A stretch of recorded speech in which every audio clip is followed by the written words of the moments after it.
नमस्कार दोस्तों, स्वागत है आप सभी का ग्रिट नॉलेज स्टडी पॉइंट में। तो दोस्तों एसएससी जीडी के लिए जीके जीएस का प्रीवियस ईयर का क्वेश्चंस का आज हम लोग प्रैक्टिस करने वाले हैं, जिसमें कि कुल 25 क्वेश्चंस हैं और आज का जो आपका टारगेट है वो 20 क्वेश्चन सही करने का है।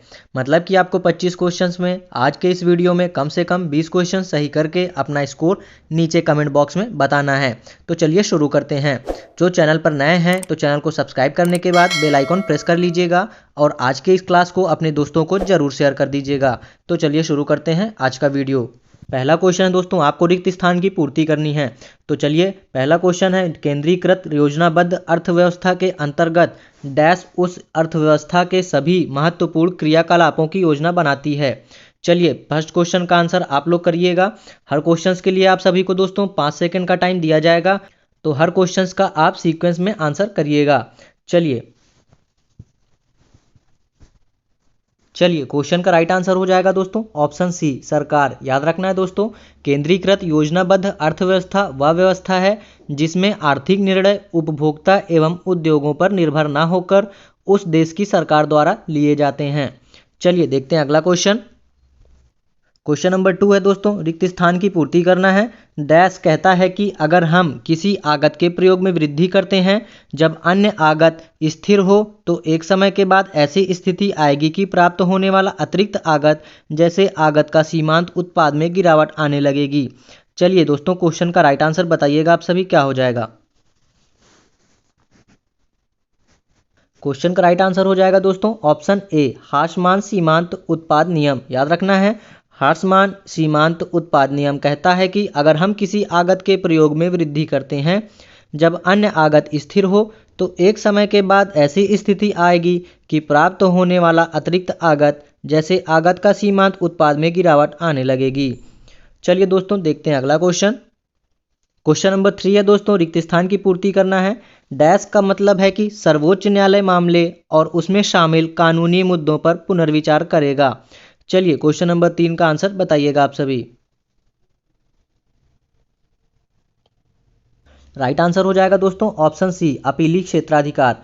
याद रखना है, सर्वोच्च न्यायालय को 3 प्रकार के क्षेत्राधिकार प्राप्त हैं। पहला है प्रारंभिक क्षेत्राधिकार, जिसमें कि मामलों की सीधी सुनवाई का अधिकार होता है, और दूसरा है अपीलीय क्षेत्राधिकार, जिसमें मामलों एवं उसमें शामिल कानूनी मुद्दों पर पुनर्विचार होता है, और तीसरा है परामर्शी क्षेत्राधिकार, जिसमें राष्ट्रपति को विधि मामलों पर परामर्श देना होता है। चलिए देखते हैं अगला क्वेश्चन।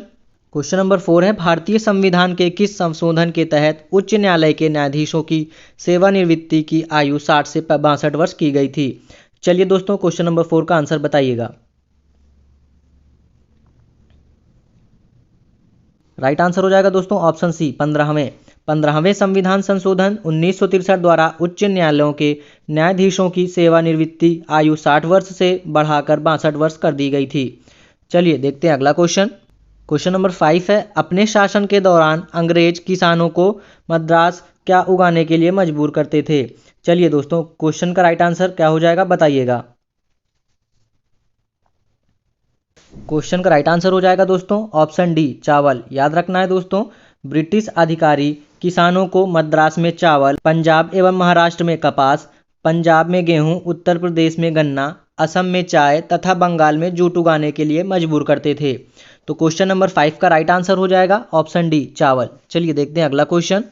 क्वेश्चन नंबर 6 है दोस्तों, विद्या नाम की रानी ने भारत के किस भाग पर 1980 से 1003 तक शासन किया था। चलिए दोस्तों क्वेश्चन नंबर 6 का आंसर बताइएगा आप सभी। क्वेश्चन नंबर 6 का राइट आंसर हो जाएगा दोस्तों ऑप्शन बी, कश्मीर। याद रखना है दोस्तों, विद्या ने 958 ईस्वी से 980 ईस्वी तक अपने पुत्रों एवं पोतों के लिए संरक्षक के रूप में कार्य किया था। फिर 980 से 1003 ईस्वी तक एक पूर्ण शासिका के रूप में कार्य किया था। चलिए देखते हैं अगला क्वेश्चन। क्वेश्चन नंबर 7 है, उत्तर पश्चिम में भारत भूमि की सीमाएं किस देश के साथ लगी हुई हैं। चलिए दोस्तों क्वेश्चन नंबर 7 का आंसर बताइएगा।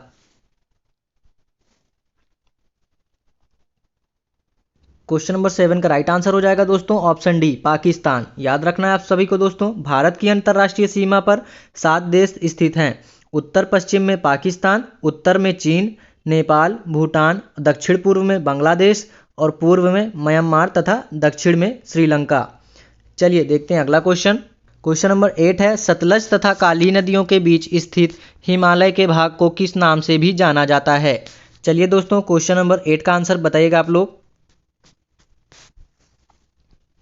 क्वेश्चन नंबर 8 का राइट आंसर हो जाएगा दोस्तों ऑप्शन सी, कुमायूं हिमालय। याद रखना है दोस्तों, कुमायूं हिमालय के नाम से जाना जाता है। सिंधु नदी से सतलज नदी तक पंजाब हिमालय के नाम से जाना जाता है, और सतलज नदी से काली नदी तक कुमायूं हिमालय के नाम से जाना जाता है, और काली नदी से तीस्ता नदी तक नेपाल हिमालय के नाम से जाना जाता है, और तीस्ता नदी से ब्रह्मपुत्र नदी तक असम हिमालय के नाम से जाना जाता है।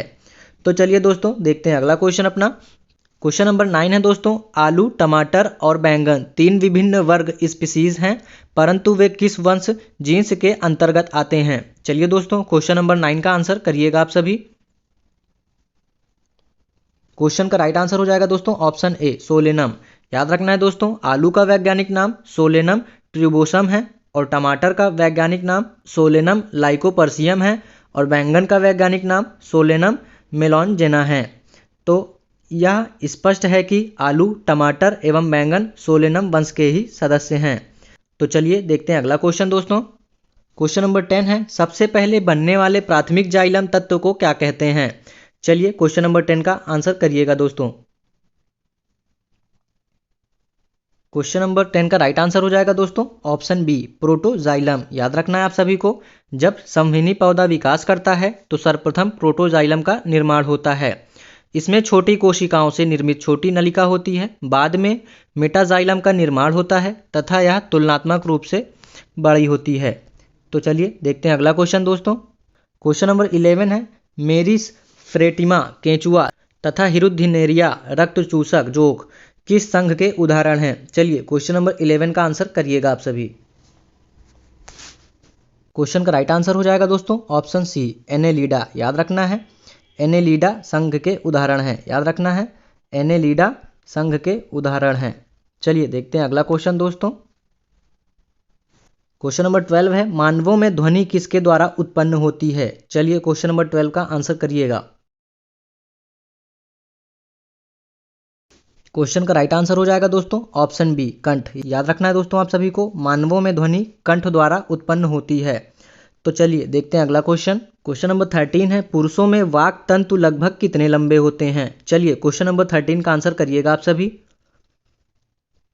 क्वेश्चन का राइट आंसर हो जाएगा दोस्तों ऑप्शन बी, 20 मिलीमीटर। याद रखना है, पुरुषों में वाक तंतु लगभग 20 मिलीमीटर लंबे होते हैं। चलिए देखते हैं अगला क्वेश्चन। क्वेश्चन नंबर 14 है, अर्जेंटीना की राजधानी इनमें से कौन सी है।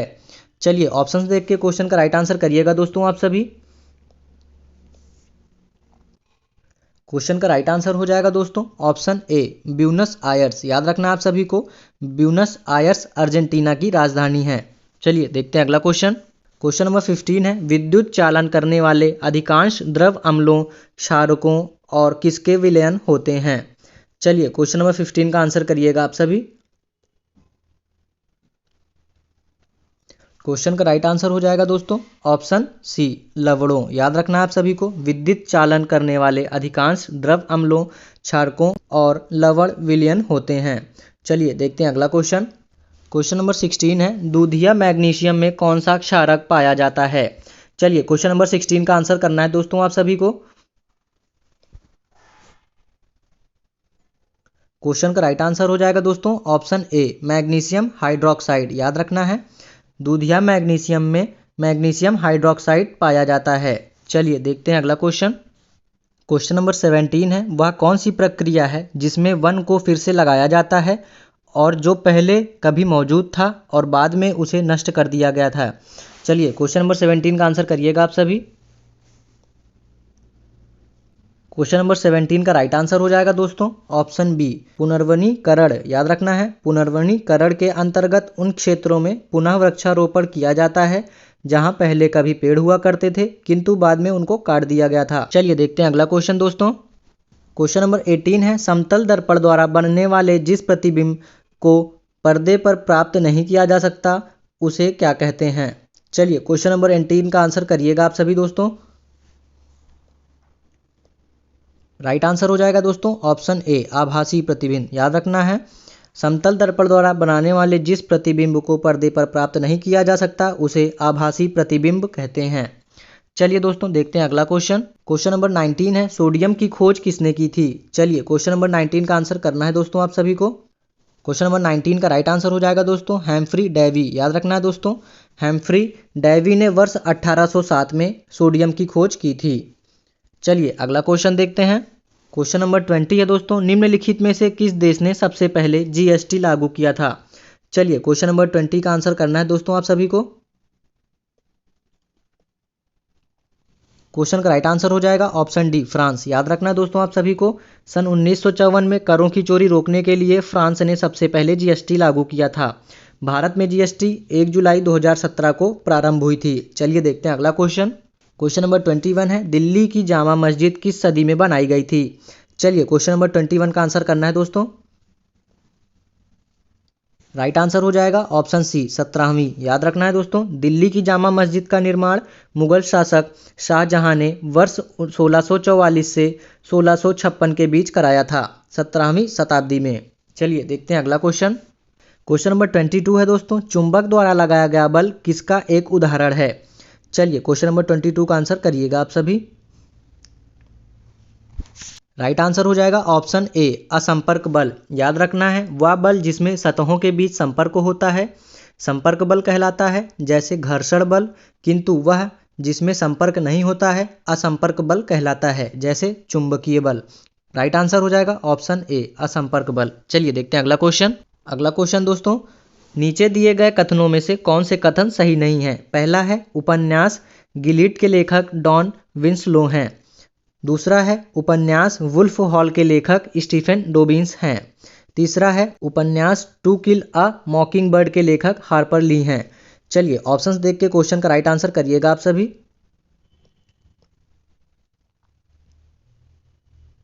क्वेश्चन का राइट आंसर हो जाएगा ऑप्शन ए 1 और 2 दोनों। याद रखना है, गिलिड उपन्यास के लेखक मार्लिन रॉबिन्सन हैं और वुल्फ हॉल उपन्यास के लेखक हिलेरी मेंटल हैं और ट्रू किल ए मॉकिंग बर्ड उपन्यास के लेखक हार्पर ली हैं। चलिए देखते हैं अगला क्वेश्चन। क्वेश्चन नंबर 24 है दोस्तों, 1913 से 14 में हुए ताना भगत आंदोलन के नेता कौन थे।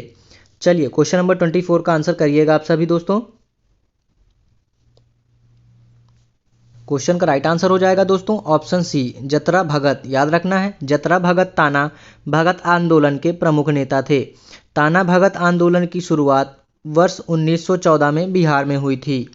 चलिए, यह आंदोलन लगान की ऊंची दर तथा चौकीदारी के विरुद्ध किया गया था। चलिए देखते हैं अगला क्वेश्चन दोस्तों। क्वेश्चन नंबर 25 है, निम्नलिखित में से कौन सी भाषा भारतीय संविधान की 8वीं अनुसूची में उल्लिखित आधिकारिक भाषा में से नहीं है। चलिए क्वेश्चन नंबर 25 का आंसर करिएगा दोस्तों।